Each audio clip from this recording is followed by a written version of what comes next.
and welcome back to another video on Vedic astrology. Today I am going to speak to you on the importance of Shadbala of planets, why you need to look into the Shadbala of planets.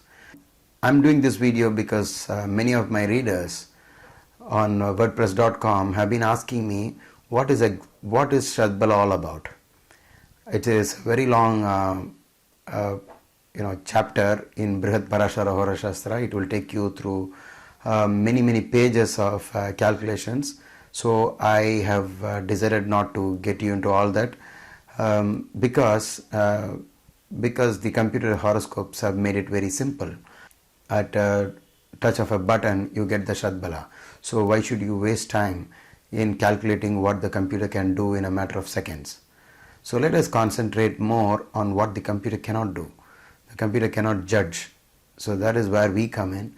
So let us do the calculation part using the computer and the prediction part by ourselves. The background of Shadbala goes like this. The Shadbala has been recommended 5000 years back by Maharshi Parashara, the father of Vedic astrology. So what happened? Why did people stop using Shadbala? If an astrologer sits down with the Shadbala calculation, it's going to take many days and it is full of so much of mathematics involved that even if today if you have to do it by if you want to do it by yourself, then you require a scientific calculator to do that for you. So the good news is the Shadbalas are back because the computer horoscope lets you know the Shadbala of each planet. So now that it is back again, should we not start giving a lot of importance to Shadbala? Or why should we give importance to Shadbala? What is that we are going to miss in case we don't give importance to Shadbala? These are some of the questions that I am going to answer in this video. I have with me one of my consultation notebooks where I write down the horoscopes of my clients. So in this horoscope, which I opened in random, I find that Venus is in Lagna, okay, and I want to know whether this Venus is really strong or not. By just looking at the horoscope, all of us are tempted to say that Venus in own house makes it really strong.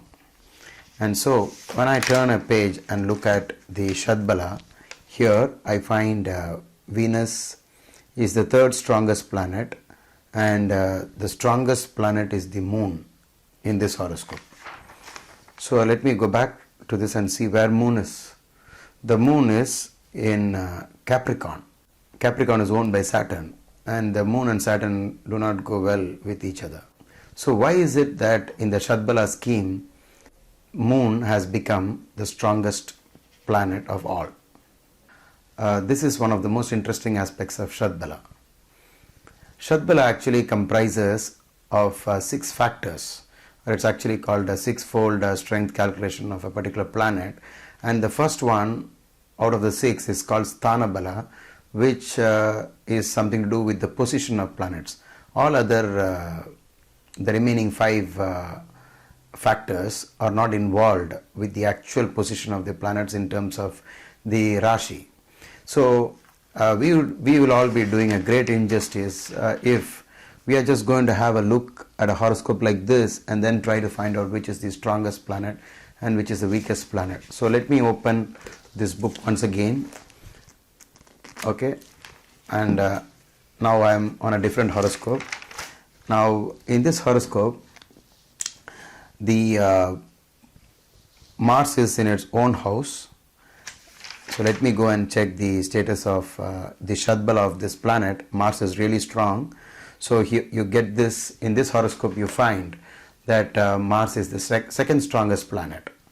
So there are certain times, just from a mere look, you find the strength of the planet and you think that it is the strongest planet, and when you actually do the Shadbala calculations, you also find that that planet is really the strongest planet. That happens only quite rarely. Most of the cases, it might be just the opposite. In a horoscope, Jupiter is exalted, but on doing the Shadbala calculation, Jupiter is the weakest planet. And in another horoscope, you find that Mars is debilitated, which is Mars is in Cancer or Karkataka. But on doing the Shadbala calculation, we find that Mars is the strongest planet. Now, this is where the error creeps in when we get into the prediction part of astrology.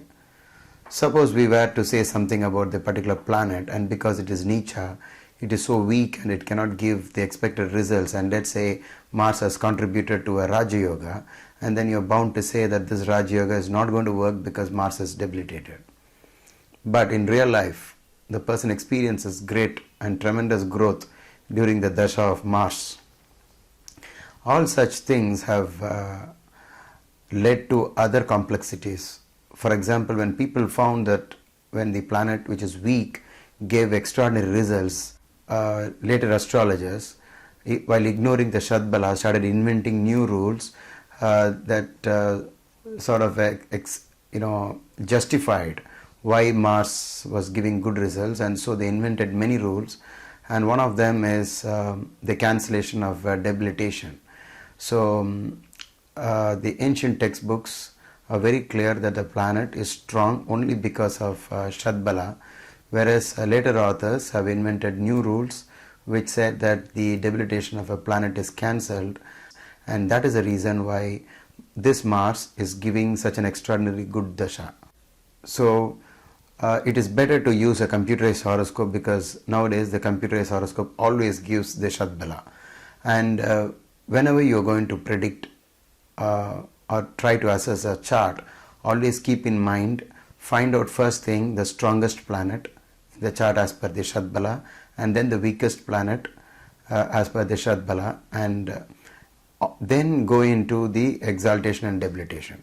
Suppose a planet is exalted and is also the strongest planet, whatever is attributed to that planet being very strong, it will give the exact results as it is said about that particular planet. On the contrary, if you see an exalted planet in Rasi chart but is actually very weak in Shadbala, you should be very careful while trying to predict what is going to happen in the Dasha or Bhukti of that particular planet. So I hope I have clarified your doubts regarding the Shadbala. I have not got into the details of the Shadbala in this video, because the objective of this video is just to get you introduced into the concept of Shadbala. Now that you know a great deal about Shadbala, go back to your horoscope and have a good look at the horoscope and try to guess which is the strongest planet and which is the weakest planet, and then get your horoscope computerized, get the Shadbala, and see whether what you have guessed is correct or not. So we have to stop judging planets by just looking at it. So that is the moral of the story. So never ignore Shadbala. I hope you enjoyed this video, and please do come back for my next video. Thank you.